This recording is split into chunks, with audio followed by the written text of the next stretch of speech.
हाँ भाई नमस्कार। गुरु ऑनलाइन यूट्यूब प्लेटफॉर्म पे आपका हार्दिक अभिनंदन, स्वागत है। साथियों, अल्टरनेटर का टॉपिक चला था। अल्टरनेटर के टॉपिक में आपकी एक क्लास हो गई। आज है क्लास नंबर 2, जिसमें सीखेंगे अपने 3 बात। कौन कौन सी? पोल, फ्रीक्वेंसी और स्पीड के बारे में संबंध क्या है, ये चीज़ आज अपन सीखेंगे। ध्यान से देखना है। क्लास नंबर 2 है पोल, फ्रीक्वेंसी और स्पीड के अंदर संबंध आज अपन सीखेंगे। बहुत ही शानदार टॉपिक है। अच्छा से टॉपिक आपका 10-15 मिनट का ही है, लेकिन मजे वाली चीज़ है, ध्यान से सुनना है। ये तो क्या है आपका ध्रुव है। क्या? ध्रुव है। ये क्या है मेरे साथियों? फ्रीक्वेंसी, आवर्ती, और इसको बोला जाता है क्या? गति। ठीक, फ्रीक्वेंसी आवर्ती, फ्रीक्वेंसी को, आवर्ती को इंग्लिश में फ्रीक्वेंसी बोला जाता है, और आवर्ती पोल और स्पीड के बीच में आज अपने संबंध देखेंगे। अगर मैं यहां से एक चीज, 2 चीज अपन देखते हैं कि अगर एक यांत्रिक चक्कर को पूरा करने में, या एक यांत्रिक चक्कर में 2 पोल मिलकर के, एक यांत्रिक चक्कर में 2 पोल मिलकर के एक ईएमएफ चक्र का निर्माण करते हैं। दोबारा सुनना, एक यांत्रिक चक्कर में 2 पोल मिलकर के एक ईएमएफ चक्र का निर्माण करते हैं। ठीक, अगर यहां देखा जाए जनरेटर, तो जनरेटर का ईएमएफ समीकरण है क्या? जनरेटर का जो ईएमएफ समीकरण है BLV sin थीटा।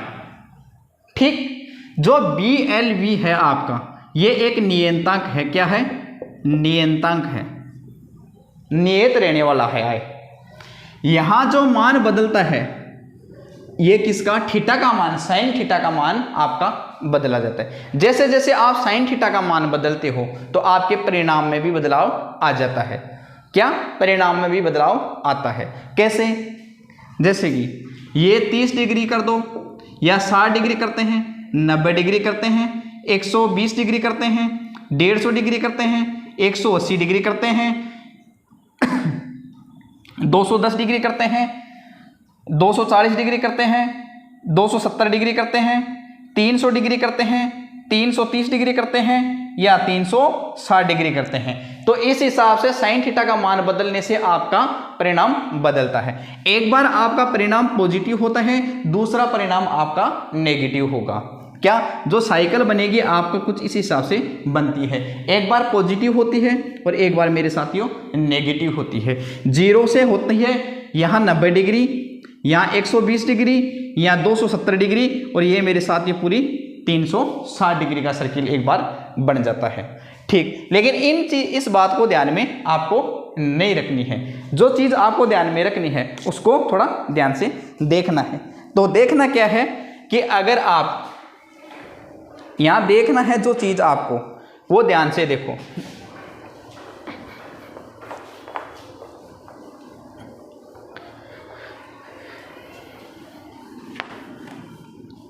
एक यांत्रिक चक्कर में ईएमएफ के चक्रों की संख्या किनके बराबर होती है? एक, देखना यहां से, एक यांत्रिक चक्कर में ईएमएफ चक्र की संख्या किसके बराबर? P/2। मैंने कहा अभी थोड़ी देर पहले कि एक यांत्रिक चक्र में 2 पोल मिलकर के, एक यांत्रिक चक्र में 2 पोल मिलकर के एक ईएमएफ चक्र का निर्माण करते हैं। क्या? 2 पोल मिलकर के एक ईएमएफ चक्र का निर्माण आपका होता है। तो यहां अगर n यांत्रिक चक्र हो, अगर यहां n यांत्रिक चक्र हो, चक्रों में ईएमएफ की संख्या या ईएमएफ चक्रों की संख्या, तो यहां गुणा कर दो, n को P/2 से गुणा कर दिया जाता है। लेकिन साथियों एक बात ध्यान रखना है आपको, क्या? जो आपके n है, इसका 2 चीज है, इसकी 2 चीज होती हैं। अगर n आपका आरपीएस में दे रखा है, या n आपका आरपीएम में देगा। देखो एन जो गुणन गति है ये दो तरीके से दी जाती है, आरपीएस में भी दी जाती है और मेरे साथियों आरपीएम में भी दी जाती है। अगर ये चीज दोनों अलग अलग है और इनको दोनों को ध्यान में रखना है, क्या अगर आरपीएस में दे रखी है तो इसके अलग मान होगा और आरपीएस में दे रखा है तो वो अलग मान होता है। ठीक, ये ध्यान दे रख, थोड़ा सा पेपर में इन चीज की गलती हो जाती है, कई बार आरपीएम में दे रखा होता है और आप उत्तर कर देते हो आरपीएस में, कई बार आरपीएस में दे रखा है और उत्तर कर देते हैं अपने आरपीएस में। तो ये दोनों चीज ध्यान में रखना है, एक तो आरपीएस में राउंड प्रति सेकंड, राउंड प्रति मिनट। ठीक है, अब देखो यहां अगर आपका गुणन गति आपकी आरपीएस में दे रखी है, यहां देखो आरपीएम में दे रखी है, लेकिन अगर आपकी आरपीएस में दे रखी है और आपका उत्तर आपको क्या चाहिए, आरपीएम में चाहिए। क्या, अगर गुणन गति आपकी आरपीएस में दे रखी है और आपको उत्तर चाहिए आरपीएम में, अगर आरपीएम में उत्तर चाहिए तो क्या करना होगा, आपको 60 का भाग देना होगा, किसमें, इसमें गुणन गति में आपको 60 का भाग देना होता है। तो कैसे, सूत्र क्या बन जाता है, अगर आरपीएम में आपको इसकी मान चाहिए, अगर आरपीएम में इसका मान चाहिए तो आपको करना क्या है, P/2 गुणा N/60। ठीक, P/2 गुणा N/60, तो आपका सूत्र क्या बन जाता है, यह आगे चल के P × N/120। 60 को 2 से गुणा करोगे 6 दूनी 12, मतलब 10 आ गई यहां और आपका हो गया 120। तो सूत्र क्या बन गया आपका, P × N/120। यह सूत्र किसका है, आवर्ती ज्ञात करने का सूत्र। यहां तक की बात आपको ध्यान में रखनी है। आरपीएस और आरपीएम का दोनों का ध्यान रखना है। अगर आरपीएम में चाहिए तो आपको 60 का भाग देना है और आरपीएस में चाहिए तो उसमें 60 का भाग नहीं लगता है। ये दोनों चीज आपको ध्यान में रखनी है। अगर आपको फ्रीक्वेंसी आरपीएस में चाहिए तो 60 का भाग नहीं लगता है और आरपीएम में चाहिए तो आपको मेरे साथियों क्या 60 का भाग लगता है और गुणा में होके 120 हो जाता है।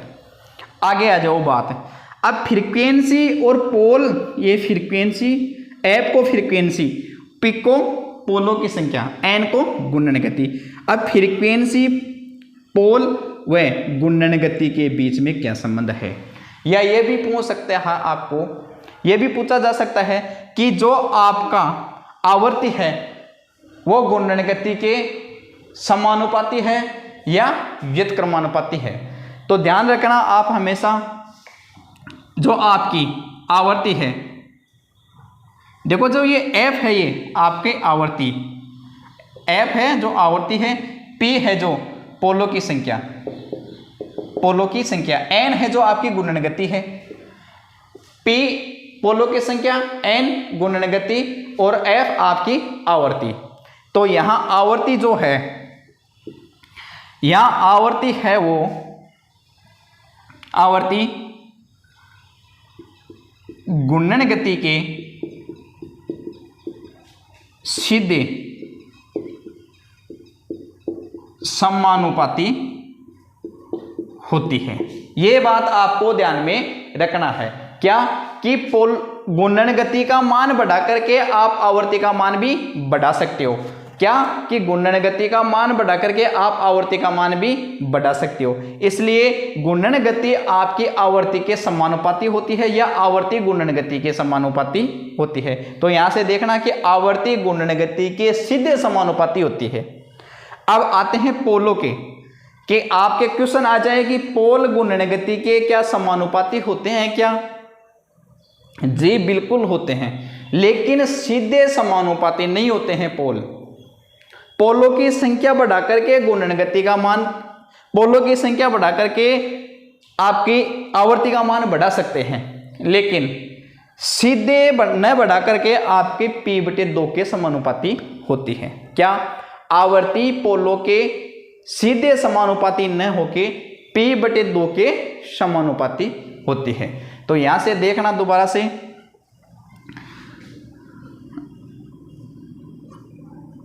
आवर्ती पोलों के सीधे समानुपाती ना होकर P/2 के समानुपाती होती हैं। ये बात आपको ध्यान में रखनी है। एक बार स्क्रीनशॉट ले लीजिए इसका, फिर आगे अपने देखते हैं। दोबारा से सुन लेना कि आवर्ती पोलों के सीधे समानुपाती नहीं होकर के P/2 के समानुपात में होती है। और पोलों के अगर बात की जाए तो पोल होते हैं मेरे साथियों क्या, गुणन गति के सीधे समानुपाती होते हैं। गुणन गति का मान बढ़ा करके आप पोलों की संख्या का गुणन गति के मान बढ़ा करके आवर्ती का मान भी आप बढ़ा सकते हो। तो स्क्रीनशॉट लीजिए इसका, फिर करते हैं आगे की चर्चा। हाँ भाई, अब देखो, अगर आपको पूछा जाए कि आपकी जो आवर्ती है ये समय के व्युत्क्रमानुपाती होती है, क्या समय के तो व्युत्क्रमानुपाती होती है। अब सवाल किस हिसाब से आ जाते हैं आपके, वो देखना। कई बार क्वेश्चन आ जाता है कि आपको n का मान दे रखा होता है, गुणन गति का मान दे रखा है, मान लो 1500 आरपीएम। कितना? 1500 आरपीएम। और फिर पोलों की संख्या आपको 4 दे रखी है। यहां आपको आवर्ती का मान ज्ञात करना है एक तो, और एक दूसरा क्वेश्चन आ जाता है कि इसी में पूछ लिया जाता है कि आवर्तकाल का मान, समय का मान भी आपको पूछ लिया जाता है। दोनों चीज ध्यान से सुनना। अभी देखो, आवर्ती का जो सूत्र था आपका P/n × 120 था कि नहीं था। अभी जो आपने ऐप का जो सूत्र निकाला था P × n/120 था। तो यहाँ पोलों की संख्या क्या है आपकी 4, आरपीएम कितना है, n का मान कितना है 1500, और यहाँ 120। तो यहाँ क्या हो गया, 15 चौके 60 और 2 जीरो हो, तो ये हो गया 6000/120। 1 जीरो से 1 जीरो गई, 12 पंजे 60। तो यहाँ आ जाता है 50 हर्ट्ज। आवर्ती का मान आ जाता है 50 हर्ट्ज। आवर्ती का मात्रा क्या है, हर्ट्ज या साइकिल प्रति सेकंड। क्या आवर्ती का मान आ गया आपका 50 हर्ट्ज, और आवर्ती का मात्रक होता है हर्ट्ज या साइकिल प्रति सेकंड। तो अगर अब यहाँ आपको t का मान, समय का मान ज्ञात करना है, अगर t का मान ज्ञात करना है तो सूत्र क्या है, F1/f। क्या आवर्तकाल का मान ज्ञात करने के लिए t बराबर F1/f है। तो यहाँ t बराबर 1/50। अगर अब 1/50 में 1/50 का भाग दिया जाएगा आपका, तो यहाँ आपका आंसर आ जाता है क्या, 0.02 सेकंड में। 0.20 सेकंड आपका आंसर आएगा। ये आपको ध्यान में रखना है। एक चीज और ध्यान में रखनी है, क्या, अगर आपको गुणन गति का मान पूछना है तो सूत्र क्या होता है आपका, F × 120/P। ये आपका गुणन गति ज्ञात करने का सूत्र है। इस बात को आपको ध्यान में रखनी है। ठीक है, ये है आपका गुणन गति ज्ञात करने का सूत्र, ये है आपका आवर्ती ज्ञात करने का सूत्र। ठीक है भाई, और ये है आपका समय ज्ञात करने का सूत्र। तो आपका क्या समय आया, यहाँ 1/50 में भाग देने, एक में 50 का भाग देने पर आपका आया 0.02 सेकंड आपका आंसर आया है। तो यह चीज़ आप ध्यान में रखनी है, आराम से पढ़ना है।